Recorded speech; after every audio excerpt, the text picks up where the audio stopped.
Hi everyone, welcome to your March Tarot and Oracle forecast, March 2017 that is. How are you all? This has been a totally kind of crazy and wild month with so much astrological energy shifts, eclipses, and whoo, yeah, a lot of shifts happening, a lot of stuff coming to the surface. I have had a whopper of a February myself with lots of old wounds surfacing, opportunities for healing and working through, which has brought so much clarity and created so much space. But then also I've been in a state of mourning. My dear kitty companion of over 17 years passed a couple weeks ago, and that has also really kind of cracked open my heart, and is a lot of healing is also pouring through that, though in a painful at times way. So that's where I'm at. I'd love to hear where you are all at, and I think we're going to be seeing a lot of the growth and space and coming through the cards this month. We're moving into spring here in the Northern Hemisphere on the West Coast of the USA. It is already turning to spring, and I'm really feeling all the growth and creation beginning to happen, the clearing away, and so those roots can start taking form and start cracking through that soil. So it can feel uncomfortable, but it soon turns into an incredibly enlivening and free process. So I'm going to, as usual, draw 5 cards for you this month. I am going to draw 3 cards, 3 tarot cards. I'm going to use my favorite deck one of my favorite decks of all time, the Fountain Tarot. Been going back to this deck lately. It's my good old standby deck, I like to say. And I'm going to draw 1 card from an animal spirit card, the spirit animal deck from the Wild Unknown. Animal guides have a wonderful way of grounding us into the earth's energies. And then 1 card from the Sacred Symbols Oracle deck, another of my favorite Oracle decks. So, which is kind of a little bit of like spirit guidance for us. That's how I like to consider the cards from this, little spirit wisdom. So the readings really tap into universal energies that we're all experiencing. That's why I do 1 reading for us all. And you can take it in however feels really right for you. My readings will apply to everyone very differently. So just take that into consideration as you're watching. I don't get really specific into how all these energies will play out in your life, because that is for you to kind of feel into and activate. Okay, so I'm going to go ahead and shuffle and draw those cards for you, and we'll see what is coming through. All right, I've shuffled. I'm going to go ahead and draw 3 cards.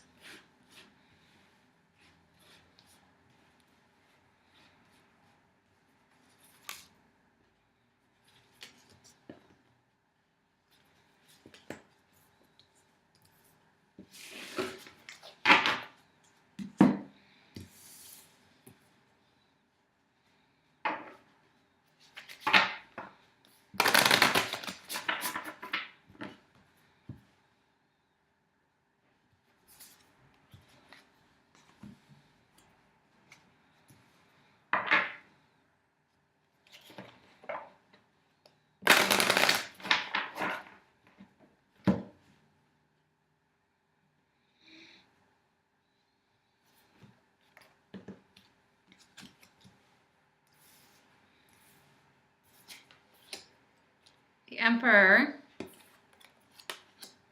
8 of Swords, King of Swords reversed, Unicorn, and Love. Okay, are you as surprised as I am to get so many really, really masculine energy cards? We're starting the reading off with the Emperor. You can't get any more masculine than this, many more yang energy than the Emperor. The Emperor is all about building, building, building. It signifies effort, it signifies work, but it signifies that effort and work are going to something super, super essential and important, and that being your foundation, your basis, right? Look at all this fiery red root chakra energy. And it's also shown in my sweatshirt. I'm wearing that energy today too. This is your foundation. This is your future that you are creating for yourself. So this is not something to be taken lightly. It's actually something to be taken very seriously. And the work that you do is really, really important. So consider that every day, that you might be getting tired. You might be losing steam. You might wonder, is this all really going someplace? And yes, my dear, yes, it is. It is going someplace very, very important. It is grounding you stably to the earth so that you have a sure footing, so that you are going to be creating that future for yourself that you are dreaming of. So, and I'm seeing through the other cards, and I'll get to that in a moment, but that your intentions are in alignment with your higher purpose, with your higher self. So all that work is guiding you someplace, even though you might not be reaping the rewards yet, because the first part of the building process, as you can see here, he's got to create his stable footing first. He's got to create that basis below him and be hefting those big blocks himself in order to build this great big platform that he is going to be standing on, his empire. He is building his own empire. We all build our own empires, people. No one else can build them for us. All right, so that's your little pep talk. Now, moving forward, though, with the next two cards. So, hard work does not mean knowing everything. Okay, so this month we're being asked to release what we think we know about the situation, about releasing our assumptions. And you might think that sounds a little counterintuitive, right? Well, we are asked to trust our intuition through this process, right? So each day be guided in our actions by what our intuition is telling us, and not what we already believe, not what we already have been taught. So the Eight of Swords is really a breakthrough card. It's about breaking through our beliefs and assumptions that have kept us trapped, that has kept us away from growth, that has kept us away from building, right? And so if you have experienced yourself in the past, kind of like an experience where you're kind of running around in a circle, that is the Eight of Swords kind of at work in its shadow aspect. In its shadow aspect, the Eight of Swords, we take our assumptions and beliefs as static physical energy and don't see it as an illusion. That we can actually break through those assumptions and beliefs at any moment. And once we see that, we see that we can actually just, it's a gate we can just open through, or it's a blindfold we can just lift off of ourselves. We then are free to move forward and walk into the garden and walk into freedom, right? And be able to then receive the wisdom and information that we need and the creativity that we are seeking via our intuition. So the King of Swords reverse speaks to this as well. It's saying that yes, you know everything you need to know about where you need to go, right? About how you need to grow. It's all within you, but it's not on the surface. So the King of Swords reverse tends to activate that part of us that likes to to react by knowing instead of really listening inward. So it's us using our knowledge as a defense instead of a portal inward. So it can be tough when we're in this state of really activating that masculine energy in order to drive us forward, in order to keep building.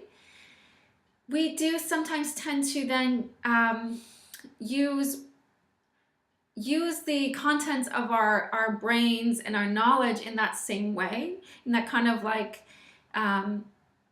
dumping way, right? We're just kind of like, oh, okay, you're so in this just like forward leaping momentum that we then use every part of we activate our brains in the same way.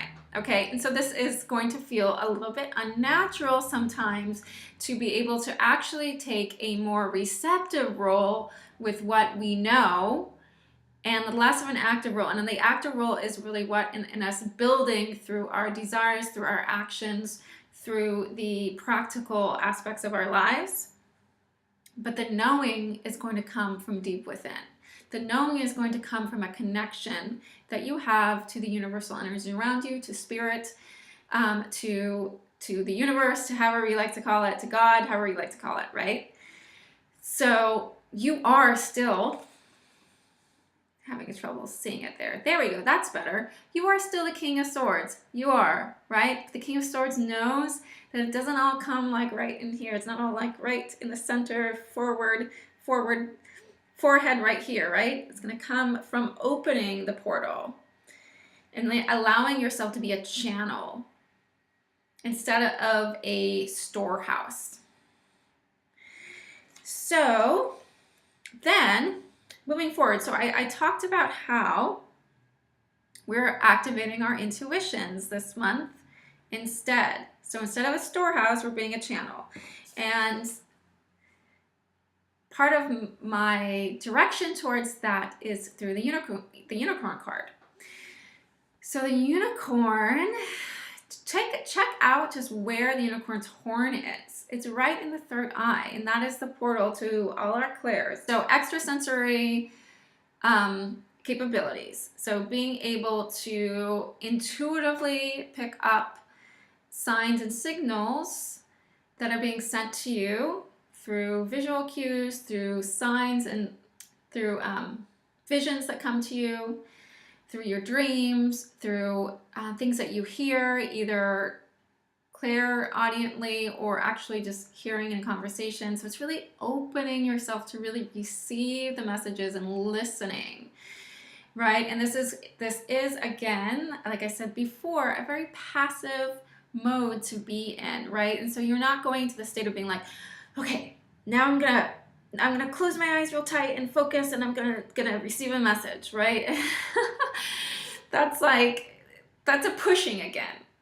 This is an opening. It is a surrendering and a trusting that it will come.